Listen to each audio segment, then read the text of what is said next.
Well, good morning, friends. Good morning, friends. May 31, the last day of the month. My goodness, this is the end of the fifth month of 26. I'm telling you, whoever came up with a thing that talked about how the days go by fast, but the years go by faster, and all those things is completely correct. I mean, it's like, wow. I mean, it just seems like just not even yesterday. We just rolled into January, and here we are ending the fifth month, and starting into half of the year. The end of this month, this next month. I mean, we'll be halfway through 26. It's just singing by, say so to speak. So surprise. Once again, I'm here. I'm kind of going to fill in a little bit for Scott. I promise I won't be too long. Cause as sometimes often does, and I joke about this with my sister all the time. She's really good at throwing things on me that I may have, 2 minutes notice. She decided we'd want to sing this one particular song or something like that, and she lets me know right before we had to start or something like that. So short notice thing, and Scotty called me. Scotty called me a day before this taping in the afternoon. Actually, he didn't call me. He texted me and said, "Hey, I'm just under the weather, not feeling good. You think you could do something for me this week?" And I'm just not one to say no if I can help out in any kind of way. But unfortunately, you're going to bear the brunt of what it is I said yes to. So anyway, I'm on. I'll keep it short and not much, but I think it's something that's been on my mind actually for the last couple of weeks. So love to have that opportunity to share that with you here in just a moment. We have some things coming up in this month. Vacation Bible School is right here. I mean, just like right around the corner. And I think I'm right in the sense of saying also, not Passion, but the other one. Oh my goodness. It slips me. Motion. The Motion Conference is right around the corner. I know Ben bought about 50 tickets for that, and I know we'll have some youth. But if you know somebody, that's of the age, I think it's right out of junior high through the high school year, say so to speak, or if you're a little bit older in high school, that's fine as well. Even through college, that's fine as well. It's a lot like Passion, a little bit different in the format and the way they do things. Actually, Ben has told me before that he actually likes Motion better than he does Passion, and I'm like, wow, that's pretty awesome. I wouldn't mind going and seeing that myself because I really, really, really, the years that Casey and I went and were part of Passion and taking our youth over there, it was a huge blessing for us to be able to go through that, and the speakers and the people that we got to hear and the testimonies and just seeing how it impacted the kids. And, it was a huge blessing for us. So I can only imagine if it's better than that. That's, to me, says a lot. And it's over in Birmingham. The drive's not near as far. 16,000 people all under one roof, all around about the same age, and all sitting there praising Jesus and all learning about those things. And I can only imagine how powerful that is. I mean, that's pretty awesome. One of the best Passion memories I think we had was we were there in the Mercedes Stadium the year it actually rolled.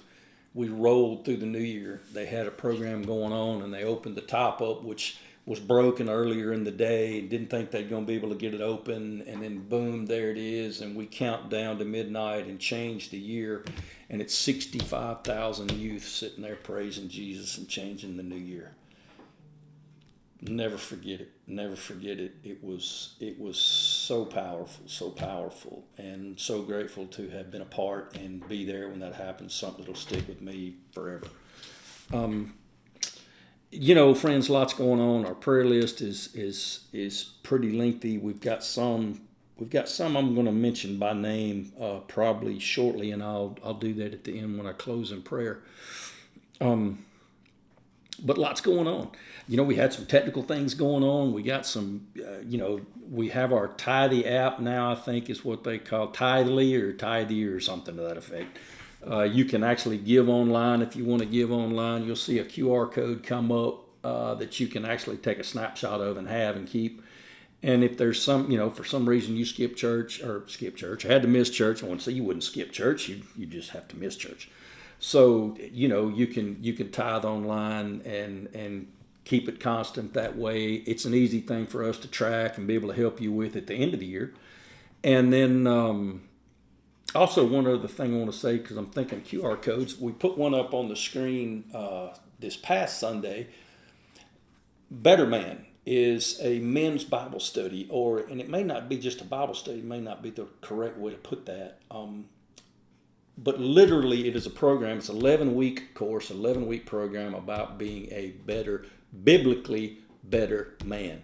From a biblical standpoint, how to be a better man in your family, in your personal life, and things that you're doing, the things that you need to emphasize and take control of, and telling you what your responsibilities are, reminding you what your responsibilities are as a man. The Baptist Church has done this one time, I think, through last year. I was talking to a friend, Dante Fontenot, had passed it along to me here in the last month. And anyway, asked, if that'd be something we want to try to do. They're going to actually open up. They're going to have several classes, I think, starting this month. Well, sometime now, as a matter of fact, and that was part of that QR code that I passed out. And I'll try to get Leela to send that out in an email, possibly. You can click on that QR code, and I think it will give you a list of classes or times that they're doing. It's an 11-week program. If you want to do it at the Baptist Church, with that group, I think that would be awesome. And I may try to attend some of those myself. I'm going to be out probably in July and maybe some portion of August traveling, working. And so I can't attend, and I can't help put it on. But I did throw it out there this past Sunday, and I'll throw it out there now as well. If it's something that if we have a group of men, that's something they want to do, and if you can wait, or if you would like to wait until, say, like sometime in September, I think by the time I get back, I'll be pretty much well home, for the next 3 months or so. So we should be able to do an 11-week program. And really, it's like, I think Dante had told me, basically it's a 20-minute video. You come in, you sit down, you have a 20-minute video, and then you discuss and talk, and I'm sure they have some guided topics and things along the lines of what you just watched on the video. So I think it'd be something awesome. I was interested, and I think it's going to be a good program. I know, and the only thing I can relate to at the moment is if you went through the walk to Emmaus on the men's walk, we had some of these discussions. I think some of these very same things were topics we talked about in the walk.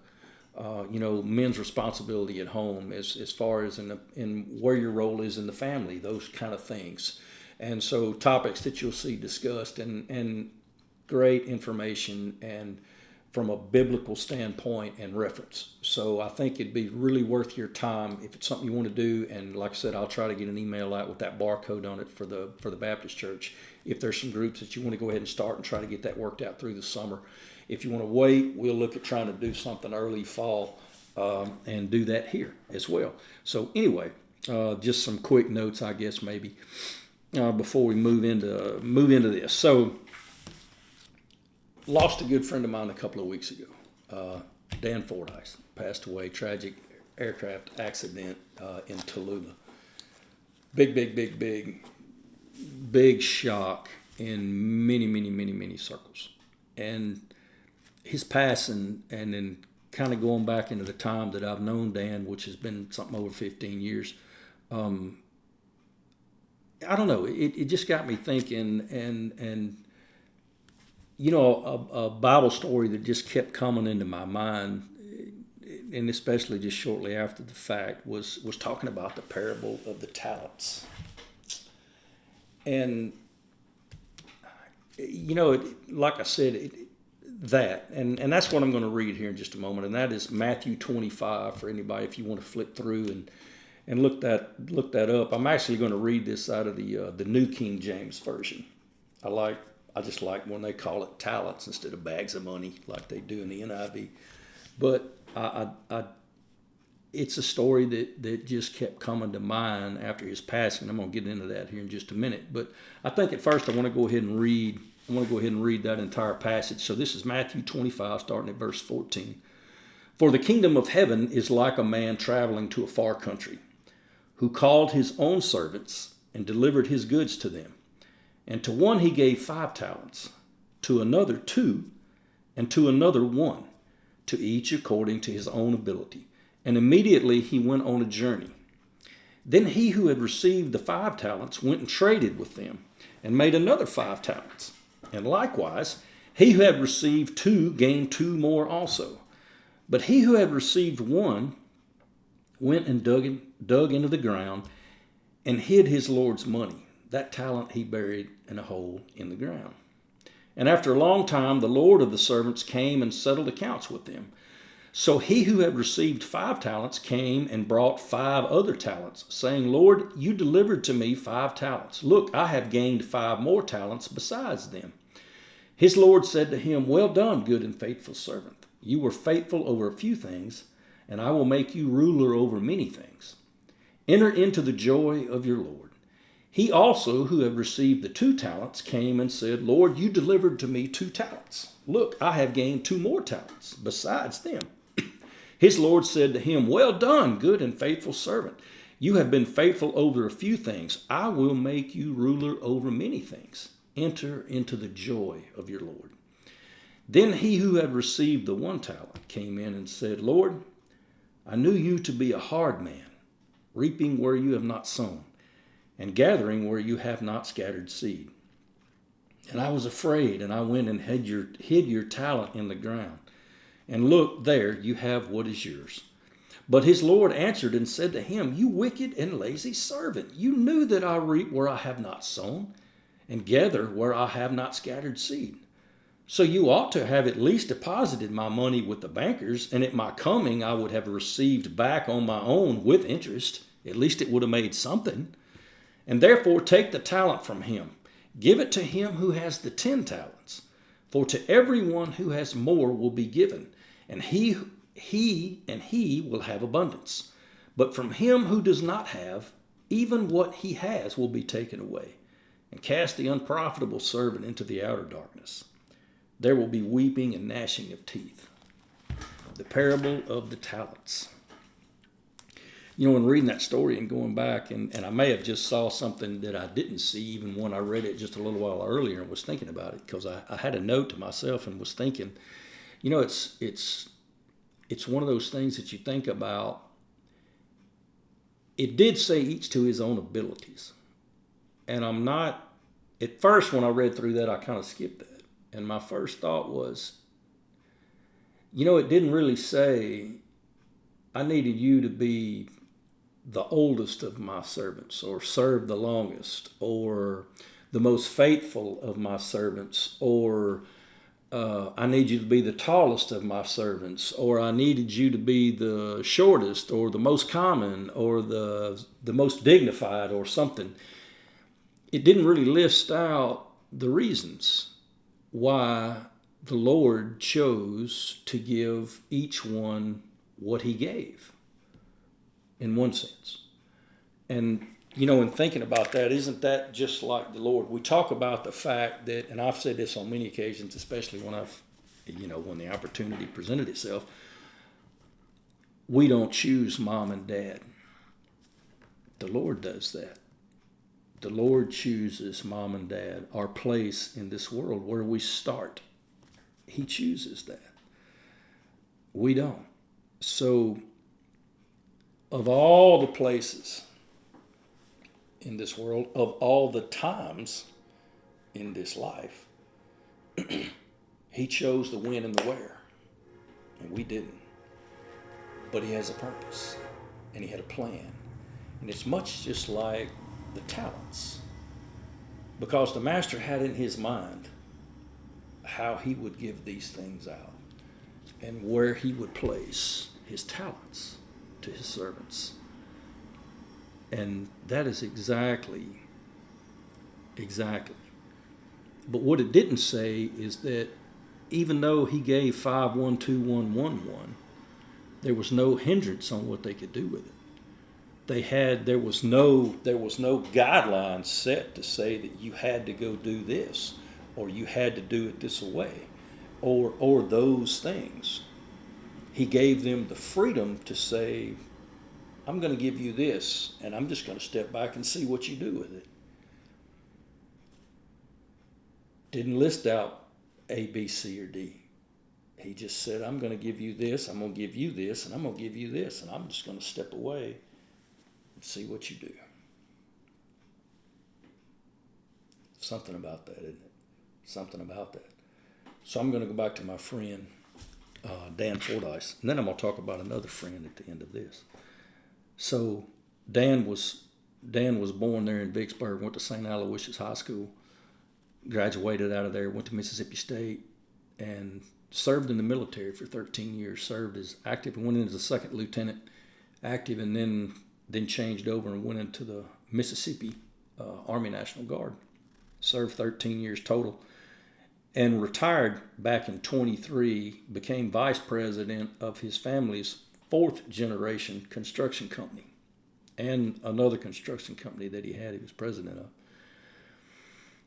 And his passing, like I said a minute ago, sent shockwaves through many, many, many different circles. Dan was one of those. He was one of those people that was somewhat like his dad, I would say.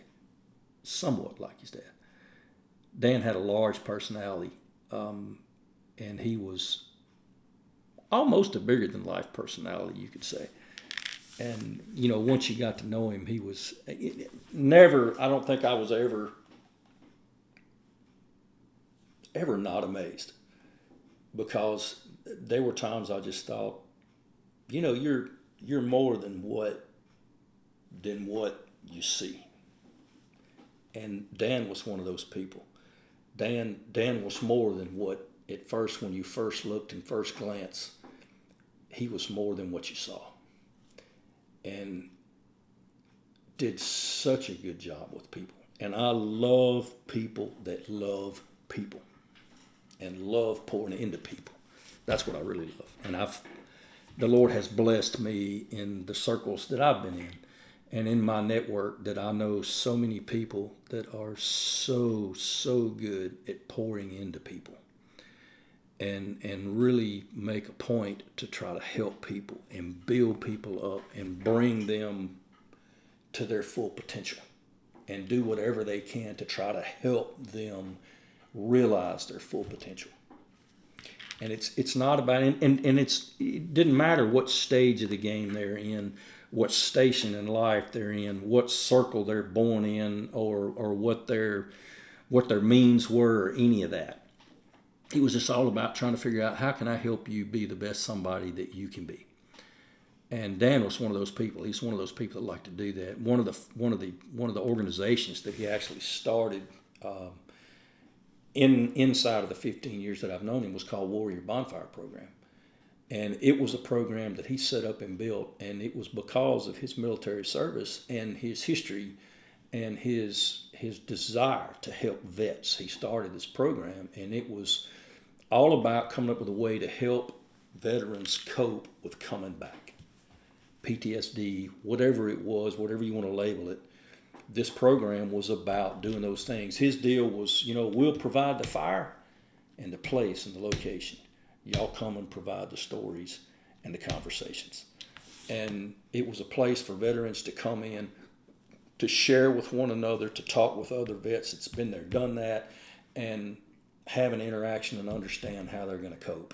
And what do you do to deal with it? Or what do you do to do with it? And those kind of things, and have those kind of conversations and offer help and assistance to those. And that, Dan helped hundreds, if not thousands, in that organization, even in the short period of time that he was here and it was going.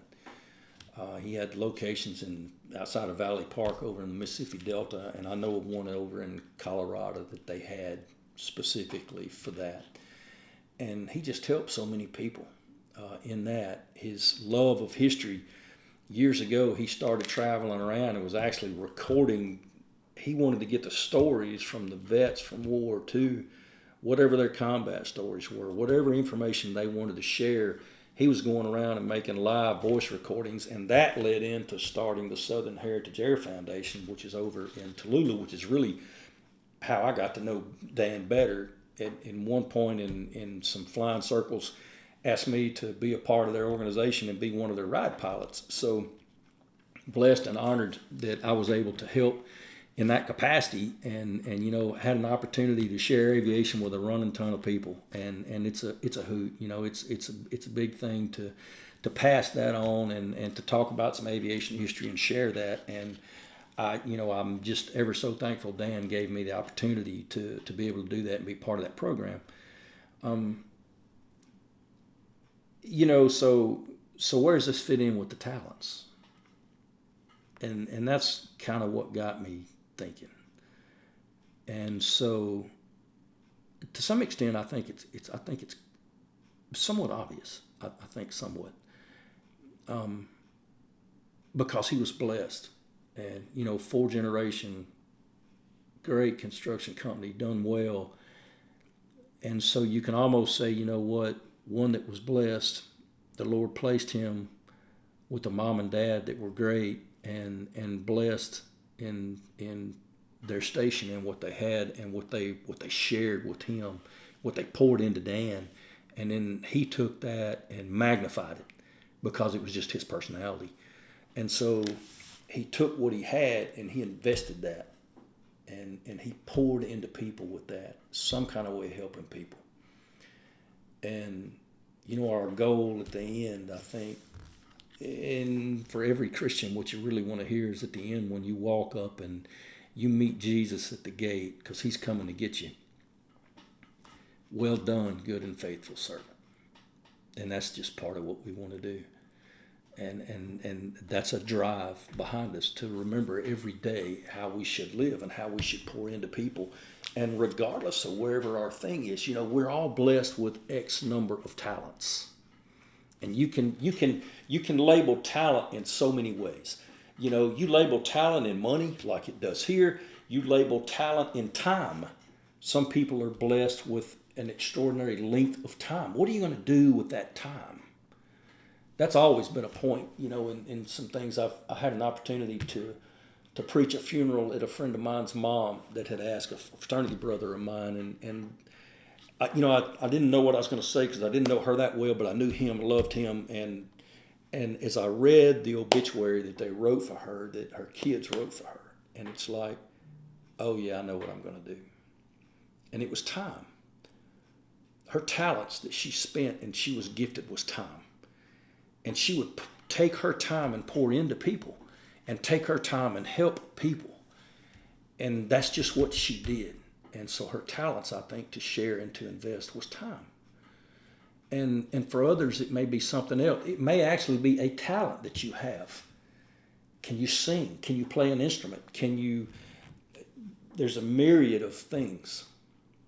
The Lord blesses us, with even the gifts, the spiritual gifts that you're blessed with. That can be considered as a talent. What do you do with that?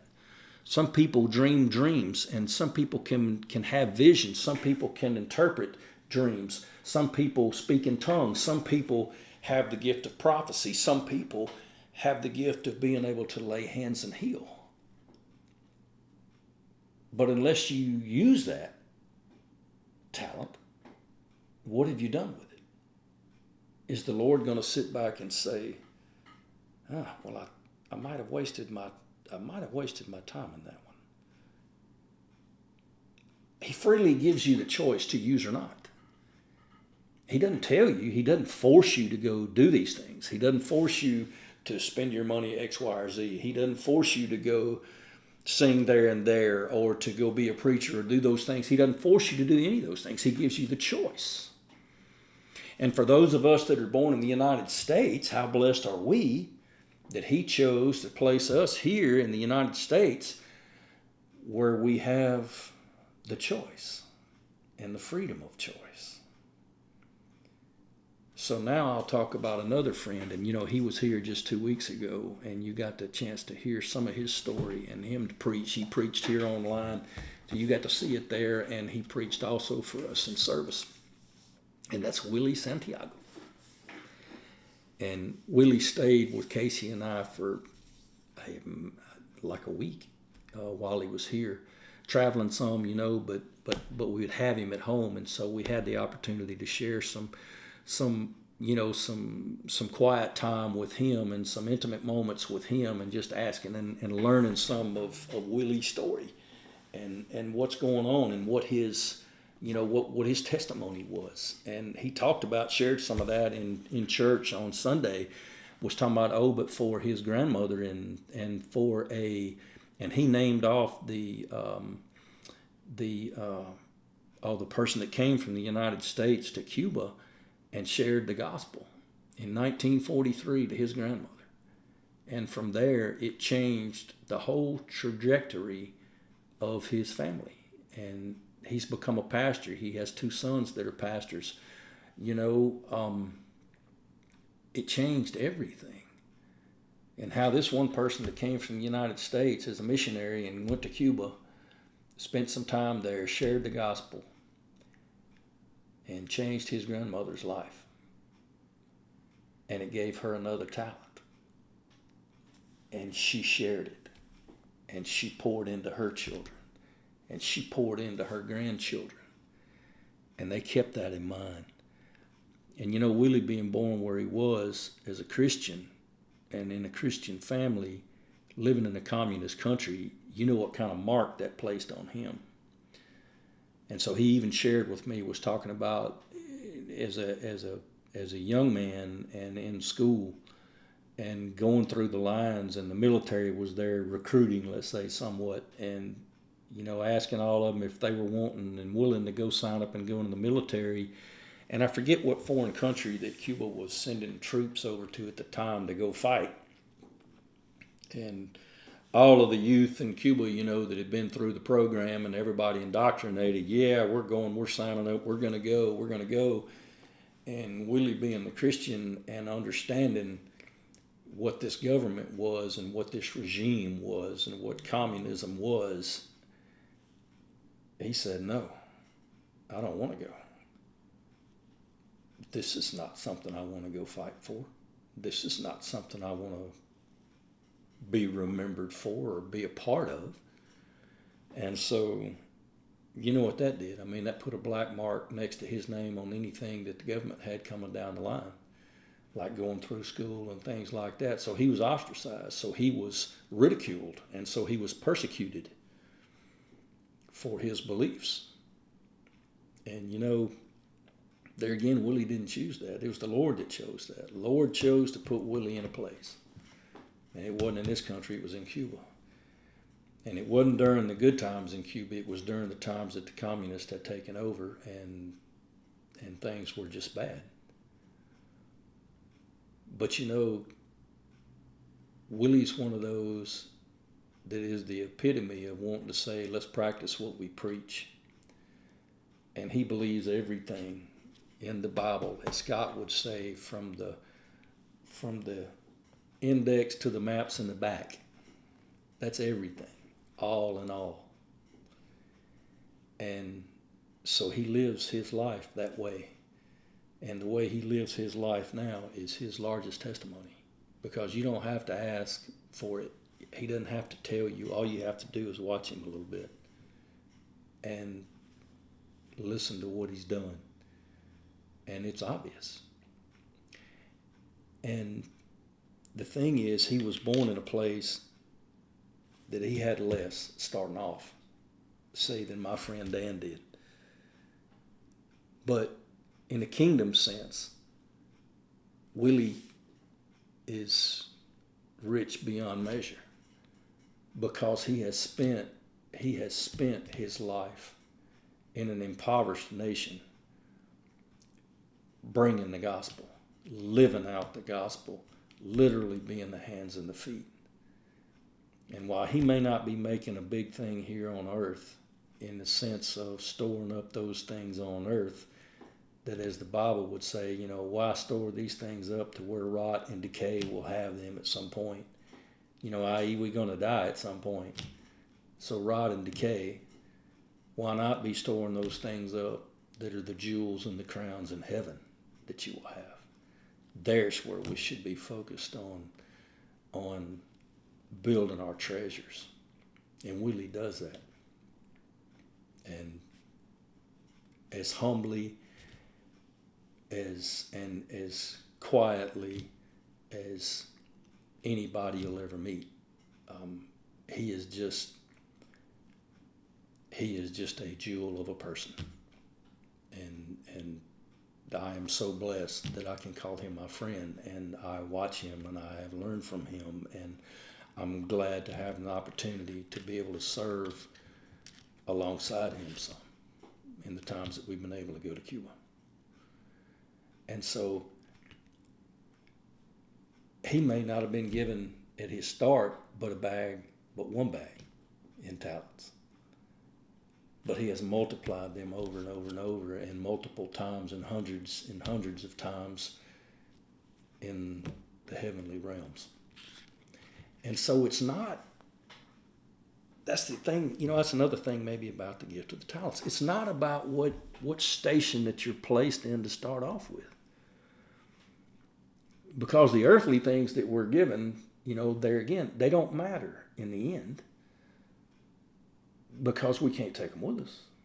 And whatever the earthly things are, that's not what's done there. The marker in heaven is, how did you use those things? What did you use them for? Were they for heavenly things? Were they for kingdom building?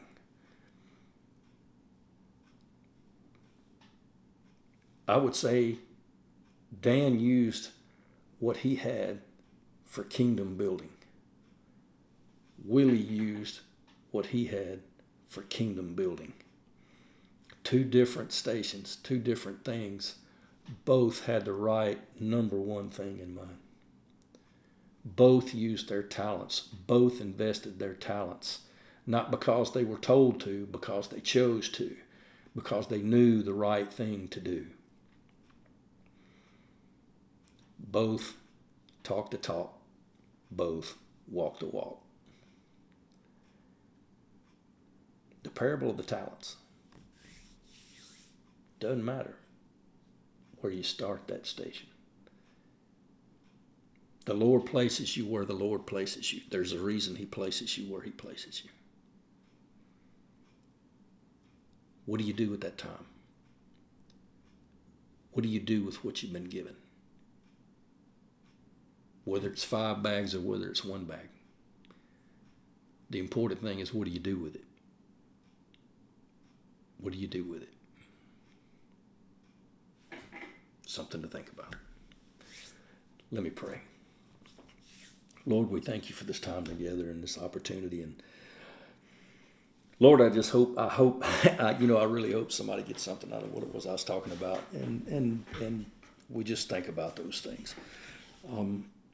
Lord, in thinking about our prayer list, I want to bring up Emily and Christopher. Obviously, he's doing better, and we're grateful, Lord, and that you're just pouring into him and to her, and you're watching out over both of them, Lord, and big things are coming for him. And I know you're going to use him, Lord.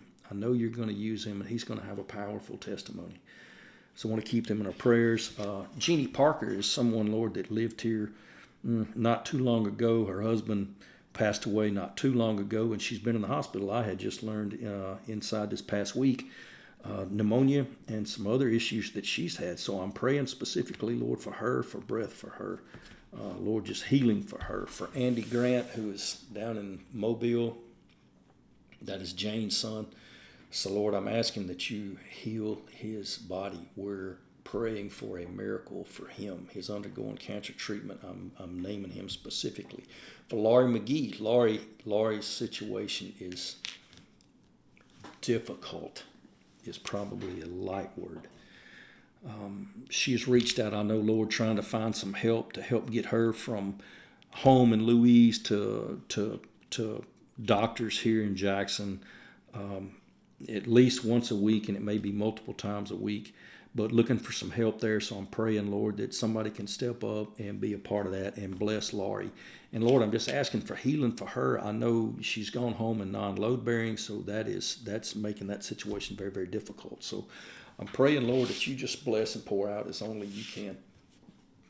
Lord, and there are others on our list, and you know who they are, so I'm going to pray for each and every one of them, Lord. I ask that you just pour and you bless. Lord, once again, grateful for this time and the opportunity we've had to share. Be with all of those out there, Lord, those that have unspoken needs that you pour and you bless. Be with those that are traveling, Lord. Be with Cuba. Be with Cuba, the people in Cuba. We're praying for them. We're praying for a change, Lord. praying for change, praying for our country, praying for our leaders, praying that cooler heads prevail and that we have patience and that we go to you first with any questions or wonderings that we have, and we don't assume and we don't jump without first consulting you. Lord, we sure do love you. We hope all things, Lord, all the things that we do, how we invest our time, how we invest our talents, are pleasing and acceptable to you. And it's in your sweet and precious name we pray. Amen. Thank you, friends. I hope you got a little something out of it. And gosh, I sure do love you. If you're watching this today, you're not eating with us today after church. I sure hate that. It's going to be a bunch of food. You should at least stop and send somebody to go pick you up a plate. We'll be glad to bring you one. Sure do love you. See you soon.